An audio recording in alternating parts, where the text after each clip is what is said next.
experience with him. Also, want to talk about Jawan James, NFL, NFLPA. A lot going on here. Browns center J.C. Tretter is the president of the Players Association. The Players Association has urged the players to not come to the facilities, not participate in the off-season workouts. OTAs haven't started yet, or wouldn't have started yet, but their workouts have. Now, some have showed up, guys mostly with like big workout bonuses and things like that. A lot of guys, and we'll get to what some of the Browns are doing here in a minute, but a lot of guys choosing to go elsewhere and follow the direction of the Players Association's recommendation to this point until this week, where Jawan James, offensive lineman for the Denver Broncos, tears his Achilles while working out away from the Denver Broncos facility. James was officially tonight, actually, placed on the non-football injury list and could miss all of the 2021 season. The significance of this is that he was guaranteed $10 million this year. His play had been underwhelming for the most part for the Broncos. And by getting injured, according to the collective bargaining agreement, away from the facility, he is not guaranteed that money anymore. The rule was already in place. So basically it's, the league sent out a memo when this happened to all clubs on Wednesday of this week to remind them and clarify that injuries sustained by players while working out off-site are categorized as non-football injuries, and furthermore, that players' salaries are therefore not guaranteed if the injury is deemed of the non-football variety. So this kind of jumps back into the NFLPA's face that they've asked everyone to not report.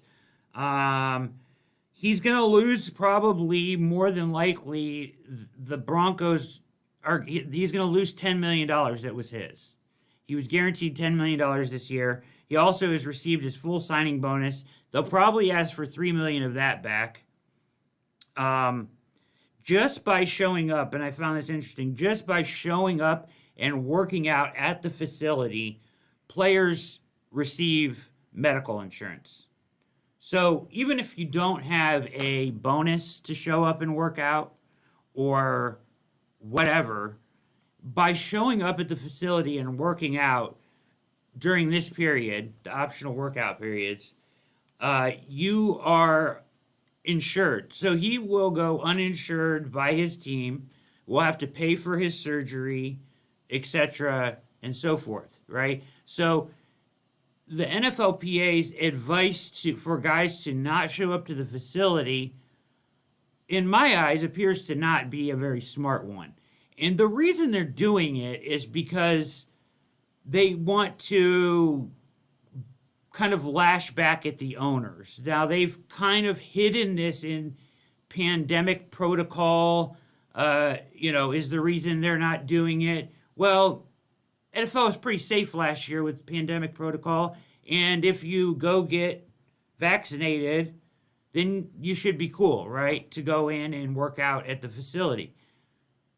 Still, they're advising players not to go there.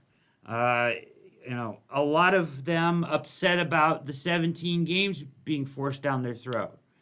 Well, a lot of this was agreed to in the collective bargaining agreement, and it has also been rumored and said that veterans who are in the top of the Players Association, Tretter, other guys, urge the younger players not to go to the building with the idea, they've been accused of this, of maintaining veteran players' jobs versus a younger guy who's going and trying to prove himself and work and potentially take their jobs. Now they've dismissed that as nonsense, and that's not the reason for all of them pushing away and advising players not to report, and et cetera, and so forth.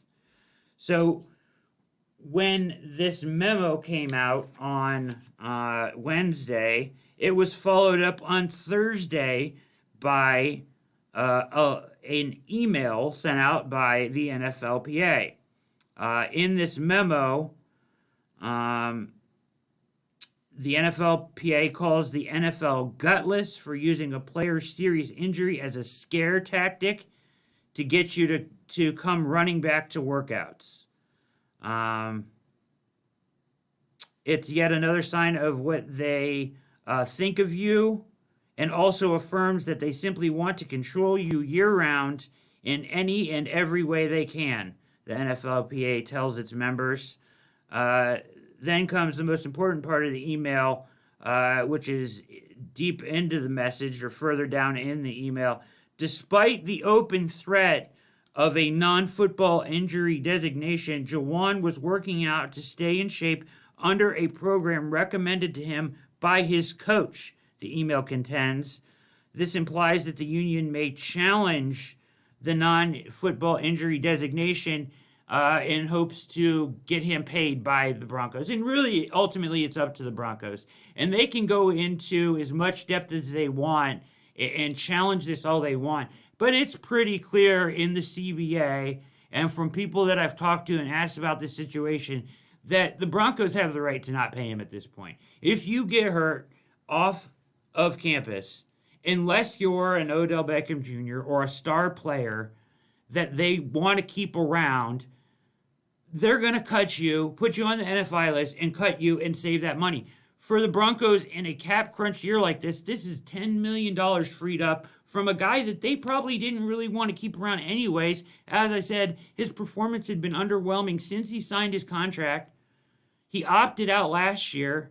He had already been in the facility working out for the Broncos. So he was already there working out, and then decided after Smith and Tretter sent their message out to not report, he decided to stick with his Players Association, bond together, and do what they're asking him to do. So he actually left the facility where he was working out to go work out elsewhere at the request of the Players Association. I want to be clear about this. I am pro-player in this situation, and sometimes fans come out and they say stuff and they'll take sides of the owner and the player. I'm pro-player 100%. I've talked to a lot of players on this show, past players, current players. I'm very pro-player, and the NFL is unlike other sports. There's not guaranteed money. It's a lot different. So I'm an advocate for them getting what is theirs, right? The NFLPA's message is intended to hurt ownership, right? Because of the 17 games or whatever else they're upset about in the CBA and so on. But telling guys not to show up to facility for workouts, even if they want to, doesn't hurt the owners at all. It's just angering coaches. But the coaches have nothing to do with this. Like, the coaches have nothing to do with it. They have no skin in the game. They just want their players there because they want to get them better, right, for the season. And they want to be able to monitor what they're doing and make sure that they're working to the level that they're working at. The question about whether these guys should be there or not should be decided by the player themselves individually, and with their agent. They should go to their agent in a situation like Jawan James. If he would have gone to his agent ahead of time and said, hey, if I get hurt off-site here, what happens to me? Well, they can pull your $10 million guaranteed next year. Well, shit, I better get back in there, despite what J.C. Tretter tells me, right? There's a lot of guys like that. On Monday, the Players Association came out to either further make this seem totally ridiculous, and I don't understand where they're coming from on this. Because as a Players Association, you should want what's best for the players. Clearly, what's best for the players on a case-by-case basis, but for the majority of them, is to be insured if they're hurt and to be guaranteed to receive their salary if they're hurt. The only way that happens if they're in the facility. If you tell them to leave the facility and go work someplace else, it doesn't affect the owners. They could care less. What do they care? How is that hurting the owners? So it's a battle they're picking to choose with the owners, which has no effect on them. It's only affecting the coaches and the players. And telling them to go away is not in their best interest. They actually told and came to rookies on Monday, the Players Association did, and told rookies and undrafted free agents not to show up at rookie minicamp.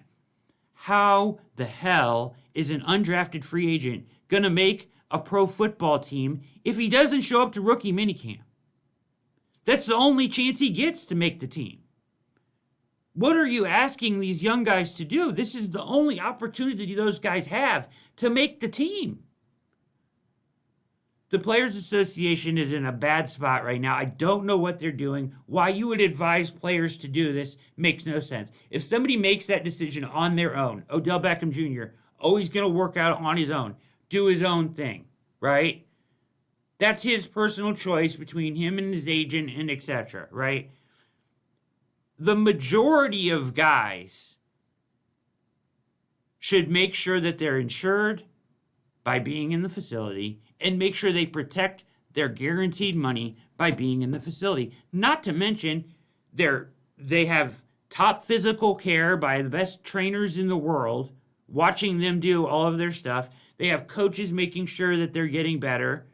I mean, this email that paints the NFL in this light of they're trying to control you at every turn. And they're trying to, as it says, where is it at? Calls them gutless for using a player's serious injury as a scare tactic. It's not gutless, it's reality. Juwan James just lost $10 million freaking dollars if the Broncos decide to do so, and it sounds like they will.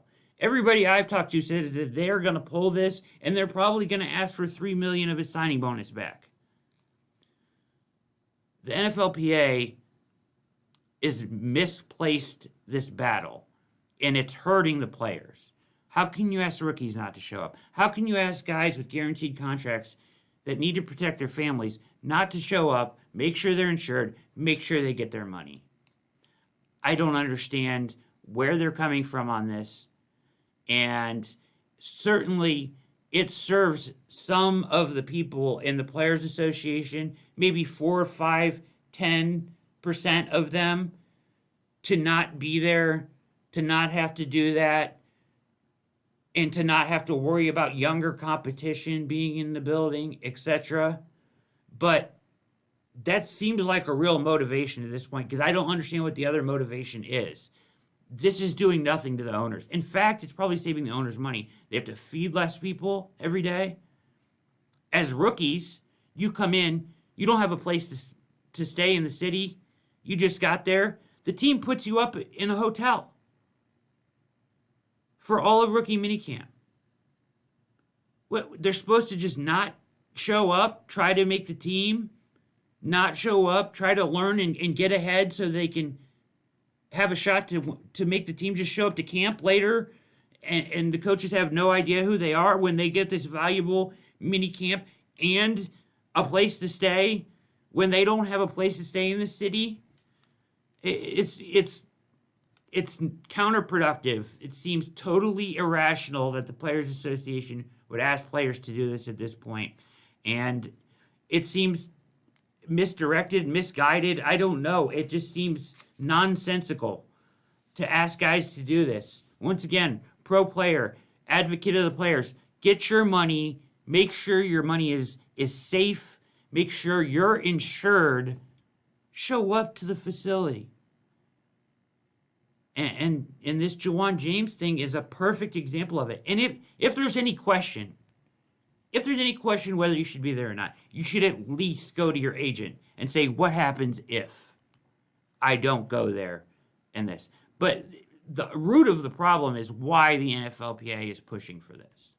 Because it doesn't affect the owners at all. So if you're trying to get back at the owners, it doesn't affect them. They have no. What do they care? The Broncos just got $10 million back on their books in a cap crunch year, in a year that maybe they're going to try to take on Aaron Rodgers' contract. Who knows, right? This is stuff that's out there now in the NFL, and I just don't quite get how the Players Association has the players in the best interest at this point. And it's a point of hot topic, and I think that they're wrong, and it'll be interesting to see how it all shakes out, especially with J.C. Tretter. Great player, love J.C. Tretter, Browns player. Be interesting to see how this whole thing comes out with him being the president at this point. As far as the Browns go, they were also told not to meet and work out together off-site. Well, the Browns have already done that. Baker Mayfield went down to pardon me, I can't read my own writing. Weston, Florida. House of Athletes is a very popular workout spot for NFL players in the offseason. Mayfield went down there and worked out with Landry, Higgins, Hooper, Njoku, Kyle Markway. Anthony Schwartz was there with Landry, supposedly, and potentially some other Browns players. So they have done that already. Mayfield has gone and done that. So instead of hosting people, he went down to the House of Athletes and has worked out with Landry. There's actually a video of him throwing a pass to Landry. I also would like to just say that rookie minicamp is scheduled for the 14th through the 16th, which is next Friday. OTAs were supposed to start May 25th through 27th is phase 1. June 1st through June 3rd is phase 2. June 7th through June 10th is phase 3. Mandatory minicamp, which is supposedly up in the air now because of all of this, is June 15th through June 17th. Let's at least hope they can get that in. But once again, final point on this, and I know I've hit it 1,000 times, the Players Association doesn't appear to have the players' best interest in mind at this point, telling them to go away from the facility, be uninsured, risk your salary, going down to, the local gym or some buddy's basement, some old weights or Planet Fitness with all the Joes and Billy Bobs in there trying to work off their beer guts. I don't. You have top-notch medical professionals in that building. You're insured when you go work out in that building. Your money is guaranteed or safe when you go and work out in that building in case you do get hurt. Don't let what happened to Juwan James happen to you if you're a player. How is this in the best interest of the players? That would be my question to the NFLPA. But they're standing behind it. They don't even want rookies to show up. How absurd is that? How are you going to make a team as an undrafted rookie, undrafted free agent rookie, if you can't go to rookie minicamp? It's absurd. It's absurd. Next week, we will have a show, Wednesday night, schedule release show. Myself, the one and only Jeff Risden from the Browns Wire, will be with me. Schedule release next Wednesday. We will have the Browns schedule. We'll have a show on Wednesday night. We may have another show between now and then, but this has been a pain-free Friday edition, deep dive on Malik McDowell and addressing the NFL Players Association situation with Juwan James and telling players not to show up to the facilities. So that's my thoughts on that. Hope you enjoyed the interview on Malik McDowell. Get a little insight on him. Initially, it felt like Mike had some more on Malik. He didn't have a ton, but it was still a good interview anyways. He is the player personnel and director of player personnel for the College Gridiron Showcase, as well as the free agent event, which Malik McDowell was at. And with that, we're going to get out of here. Thank you for watching. Make sure you hit the subscribe button on your way out. We're getting up there, ladies and gentlemen. We're getting up there. We're growing. I appreciate everybody that watches and subscribes. It helps us so much. And with that, we'll let Troy Hill give you one more. Sir, all eyes on Cleveland. We here. Yeah. One more of those, and then we're going to get out of here. For Mikey on the ones and twos, my name is Brad Ward. This has been another edition of All Eyes on Cleveland. We out.